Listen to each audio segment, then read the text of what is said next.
5-6 ইঞ্চি size, এইতে 30টা 25-30টা, এইতে 25-30টা। অনেকে সাদা পাঙাশ বলে, পাঙাশটা অনেক সুন্দর।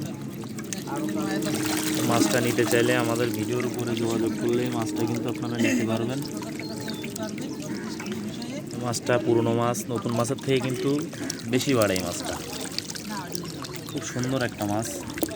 মাছটা আমাদের সাথে যোগাযোগ করলে আপনারা আমাদের কাছে এসেও নিতে পারবেন। আর যদি মনে করেন যে না বাসায় বসে নেবেন, আমাদের ভিডিওর উপরে কন্ট্যাক্ট নাম্বারে যোগাযোগ করলে আপনারা বাসায় বসেও নিতে পারবেন।